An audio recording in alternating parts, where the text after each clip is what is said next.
जय गुरु जी। संगत जी, सत्संग सुनते हैं गुरु महाराज का। जैसे हम सुनते हैं ना कि ना जाने किस रूप में आकर नारायण मिल जाएगा, या फिर मिल जाए किस भेष में बाबा, तू ये जान न पाएगा। सामने होंगे वो तेरे, पर तू पहचान न पाएगा। हमें आंखें खुली रखनी है। एग्जाम्पल, एक समय गुरुजी जब चंडीगढ़ में रहते थे तो लंगर जो है वो मलेरकोटला से आता था। एक आंटी जी आती थी तो उनके मन में ये आता था कि मैं भी थोड़ी चपातियाँ बना के भेज दूँ, पर अभी ये अवसर उनको मिला नहीं था। तो अगले दिन उन्होंने देखा कि दरवाजे पे कोई फ़कीर आया और उसने बोला कि मुझे कुछ भोजन मिलेगा। आंटी जी ने उनको मना कर दिया। देन आफ्टर दैट फिर उन्होंने कहा कि कल तो बोल रही थी लंगर के लिए और आज मना कर रही है। अच्छा, उनके दिमाग में फिर भी नहीं आया कि ये क्या बोल रहे हैं। फिर से फ़कीर ने मांगा तो इन्होंने कहा अच्छा ठीक है बैठो। उन्होंने एक चाय प्रसाद, अब हम प्रसाद बोलेंगे, एक चाय लेकर और एक लड्डू लेकर उनको दे दिया जो घर में पड़ा हुआ था। उन्होंने खाया, बैठे।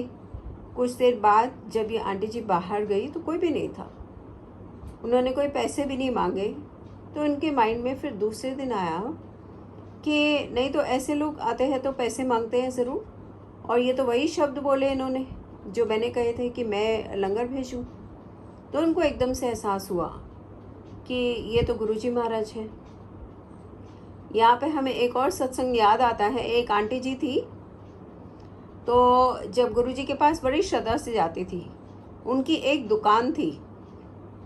एक बार वो बोलती थी गुरुजी आप आइए ना, दुकान पे आइए, हमेशा बोलती थी करोल बाग साइड, गुरुजी आप आइए। गुरुजी हाँ बोलते थे कि मैं आऊँगा। अब ये ज़रूरी नहीं है कि गुरुजी के ही रूप में आए, वो किसी भी रूप में आ सकते, क्योंकि वो तो भगवान है। वो उन सारे रूप ही उनके हैं। जब हम कहते हैं ना सत्संग में गुरु रूपी संगत जी आइए, तो सिर्फ संगत नहीं होती, गुरु रूप जो बाहर मिलते हैं इस तरह से, वो भी गुरु का ही रूप होते हैं। देन एक कोई आए उनके शॉप पे और पैसे मांगे। तो जो उनका वर्कर था उसने बोला कि वो कुछ दक्षिणा मांग रहे हैं। तो आंटी जी ने बेमन से उठा के सिर्फ 2 रुपये दे दिए। और पहले तो बोला छुट्टा नहीं है, उसके बाद फिर मांगने पे बोला अच्छा 2 रुपये दे दिए। फिर जब वो आंटी जी अगले दिन गई गुरुजी महाराज के पास, तो गुरुजी महाराज ने बोला वैसे तो बोलती है कि आओ, अब मैं आया तो बस 2 रुपये दे दिए मुझे, तो ये दक्षिणा देके तो हम अपना ही कल्याण करते हैं, ये तो हमें मालूम ही है। तो फिर आंटी जी ने बहुत सॉरी फील किया, बोला गुरुजी आप थे लेकिन वो तो आप अलग रूप में थे। तो उन्होंने कहा मैं तो किसी भी रूप में आ सकता हूँ। एक और सत्संग भी हमें याद आ रहा है। एक आंटी जी जो बॉम्बे में रहती थी, जिनसे कि जब गुरुजी ने तपस्या की थी उस समय वहाँ जाते थे और बन खाते थे और बटर लेते थे, उनका शॉप था। तो एक बार वो उन आंटी जी के पास गए और कुछ मांगा तो आंटी जी ने मना कर दिया। देन रोज़ रोज़ क्यों मैं दूँ ऐसा करके। तो गुरुजी ने कहा कि भाई जो तू दे रही है तो मैं उतारूँगा उसका कर्जा पूरा, मगर उन्होंने विश्वास नहीं किया।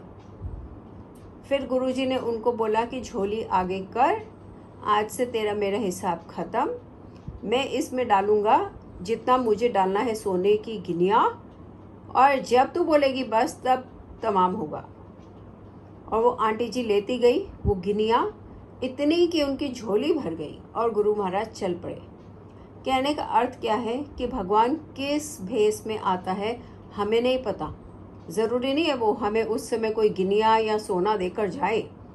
जो आशीर्वाद, जो दुआएं भगवान उस समय देता है ना, वो हमें ज़िंदगी में आगे काम आती हैं। कहते हैं ना कि पैसा तो काम आता है, मगर पैसे से ज़्यादा काम आती हैं दुआएं। स्पेशली जब इंसान बीमार होता है, जब हॉस्पिटल में होता है, या उसके अपने हॉस्पिटल में या बीमार में तकलीफ़ में होती है। पैसा तो तब भी स्पेंड होता है, लेकिन वो जो मनवांछित फल है वो तो दुआओं से ही मिलेगा ना। तो आज से चेक करें कि दुआओं का अकाउंट हमारा कितना खाली है और कितना भरा है। गुरुजी महाराज ने हमें ये सारी सीख दी है, इतनी समझ दी है हम उनका ऋण कभी भी नहीं उतार सकते। संगत जी सब मिलकर कहेंगे गुरुजी महाराज को पहले तो थैंक्स कि गुरुजी आपने हमें ये सब सिखाया है, और उसके बाद शुक्राने करेंगे जो जो ज़िंदगी में दिया है। तो सब मिलकर कहेंगे जय गुरुजी, शुक्राना गुरुजी महाराज का।